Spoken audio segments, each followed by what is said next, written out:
Hello students, कैसे हो आप लोग। उम्मीद है अच्छे होंगे। नेक्स्ट हम यहाँ पर वीडियो में देखते हैं यहाँ पर कुछ क्वेश्चन और सेक्शन ए से। ठीक है, सेक्शन ए से कुछ क्वेश्चन जो एमसीक्यू में आते हैं वही हम कंटिन्यू कर रहे हैं यहाँ पर। तो मल्टीपल चॉइस क्वेश्चन है जिसमें आपको केवल और केवल ऑप्शन सही बताने होते हैं। ठीक है, तो हम यहाँ देखते हैं, जैसा मैंने पहले भी बताया कि आपको इसमें कम से कम समय लगाना है। ठीक है, जल्दी से जल्दी आंसर तक पहुंचना है, कोई सोल्यूशन ज्यादा शो करने की जरूरत नहीं होती है। तो यहाँ पर हम देखते हैं, in a throw of pair of dice what is the probability of getting a doublet. ठीक है, डाइस को हम थ्रो करते हैं, पेयर ऑफ डाइस। तो पेयर ऑफ डाइस जब हम थ्रो करेंगे यानी कि दो डाइस एक साथ थ्रो करेंगे तो यहाँ टोटल आउटकम कितने आएंगे? टोटल आएंगे 36 आउटकम। ठीक है, तो 36 टोटल है, 36 टोटल आउटकम है। कैसे आता है? 1 1 1 2 है ना, 1 3 है ना, ये सब नंबर जो सारे पॉसिबल आउटकम्स हम यहाँ पे अगर देखें तो इस तरीके से 6 1 6 2 इस तरीके से ये हमारा टोटल ये 6 6 तक जाएगा। तो टोटल 36 आउटकम आते हैं, आ सकते हैं। 36 में से कोई एक आ सकता है, हमने ऑल पॉसिबल आउटकम्स में देखा तो टोटल 36 आउटकम्स होते हैं। ठीक है, अब उसमें कह रहे हैं कि probability of getting a doublet. Doublet का मतलब क्या हुआ? दोनों ही नंबर सेम हो, यानी कि 1 1 हो जाए या फिर 2 2 या फिर 3 3 4 4 5 5 6 6। डबलेट यही होते हैं। ठीक है, तो डबलेट कितने हो गए? 6 हो गए डबलेट। 1 1 2 2 3 3 4 4 5 5 और 6 6, टोटल 6 हो गए डबलेट। तो डबलेट हम यहाँ ऊपर लिखेंगे, टोटल 6 हो गए। इसको रिड्यूस करेंगे तो क्या आ जाएगा? 6 1 जा 6 6 6 जा 36, 1/6 इसका आंसर बी है ना। ठीक है, तो ये हमारा क्वेश्चन हो गया, फर्स्ट क्वेश्चन। इसके बाद हम सेकंड क्वेश्चन देखें। सेकंड क्वेश्चन में क्या है? सेकंड क्वेश्चन में जरा देखते हैं, सेकंड क्वेश्चन में हमारे पास ये क्या है। सेकंड क्वेश्चन में कहा जा रहा है if one of zero of quadratic polynomial, इस क्वाड्रेटिक पॉलिनोमियल का यहाँ पर क्या दिया है? k minus 1 x square plus के एक्स प्लस 1 इज -3। इस क्वाड्रेटिक पॉलिनोमियल का एक जीरो -3 है, तो k की वैल्यू क्या होगी? है ना, यहाँ पर क्वाड्रेटिक पॉलिनोमियल ये दिया हुआ है जिसमें k टर्म में लिखा हुआ है और इसका जीरो -3 है। -3 अगर है तो हमें k की वैल्यू बतानी है, तो -3 हम यहाँ पुट कर देंगे x की जगह पर। तो क्या हो जाएगा? ये k माइनस 1 और यहाँ -3 का ये स्क्वायर हो गया और ये k इंटू -3 और प्लस 1 इक्वल टू 0। ठीक है, -3 का स्क्वायर 9 होता है, तो ये 9 इंटू k 9k और -9 -3k प्लस 1 इक्वल टू 0।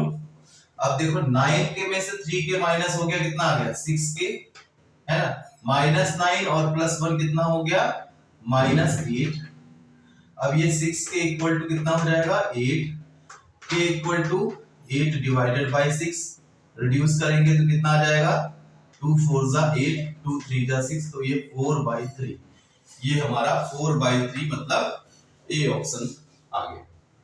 ठीक है, क्लियर है ना। अब इसके बाद ये तो हमारा हो गया सेकंड क्वेश्चन। ठीक है, आप इसको सॉल्व भी कर लेना। अब यहां हम देखते हैं नेक्स्ट क्वेश्चन हमारा है थर्ड क्वेश्चन देखिए, if p a/3, 4 is the mid point of line segment. है ना, ये क्या है? ये दोनों ही, ये जो दो पॉइंट दिए हैं q और r है ना, इसका मिड पॉइंट है। क्या ये मिड पॉइंट है? ये a/3 है। ठीक है, ये a/3 और 4 इसके मिड पॉइंट है, तो हमें a की वैल्यू पूछा है। मिड पॉइंट फॉर्मूला क्या होता है? मिड पॉइंट फॉर्मूला होता है x1 प्लस x2/2 और y1 प्लस y2/2, है ना। अब यहाँ पर देखो जरा, यहाँ पर जो ये मिड पॉइंट है ये कैसे आएगा? इसी फॉर्मूले से आता है। तो फर्स्ट वाला हमारा a है, a की वैल्यू बतानी है। तो फर्स्ट जो हमारा x1 और x2 है ये हो गया हमारा x1 प्लस x2 क्या है यहाँ पर? -2। तो ये -2 अपॉन 2 करके यही तो आया होगा ना, a/3 मिड पॉइंट है ना। तो यही वैल्यू हमारी a/3 आई है। तो इसको हम यहाँ पर क्रॉस मल्टीप्लाई मतलब सॉल्व कर लेंगे, है ना। सॉल्व करेंगे तो देखो -6 और ये -2, ये कितना हो गया -8/2 इक्वल टू a/3, है ना। अब इसको आप देखो 2 4 जा 8 होता है, तो ये 4 हो गया, और क्रॉस मल्टीप्लाई करके क्या आ जाएगा, क्रॉस मल्टीप्लाई करके -4 × 3 कितना होता है, a की वैल्यू हमारी आ जाएगी -12, है ना। तो यहाँ पर आंसर क्या हो जाएगा इसका -12, ठीक है। तो -12 हमारा आंसर हो गया। मिड पॉइंट फॉर्मूला भी यहाँ पे लिखा हुआ है, इसी फॉर्मूले को यूज किया गया है, ठीक है। इसके बाद यहाँ पर है the decimal expansion of rational number will terminate after.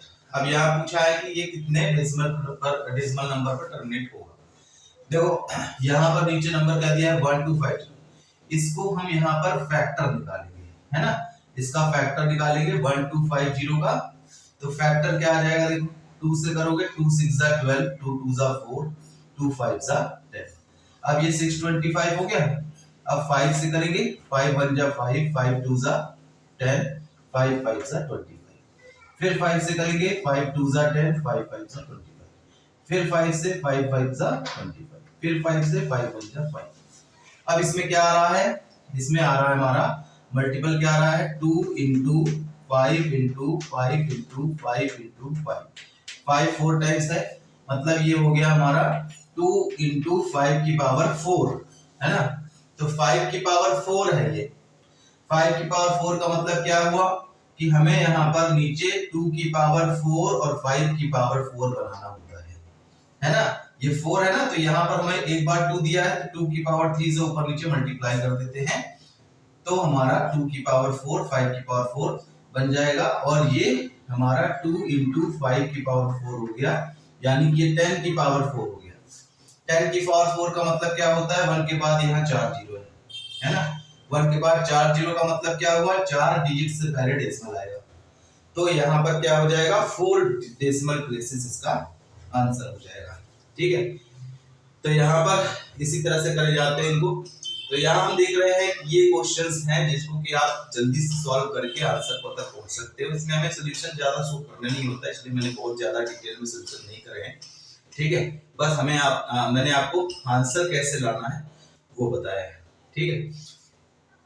तो मल्टीपल चॉइस क्वेश्चन में आगे भी हम कुछ क्वेश्चन और करते रहेंगे। आप इन्हीं सब क्वेश्चंस को मेरे साथ करते जाएं, है ना। जितना ज्यादा आप करते जाएंगे उतना ही आपको कांसेप्ट क्लियर होता जाएगा, क्योंकि ये हम सभी चैप्टर्स से क्वेश्चंस ले रहे हैं थोड़े थोड़े।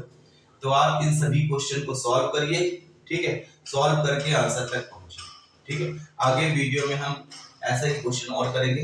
तो मिलते हैं नेक्स्ट वीडियो में। Thank you.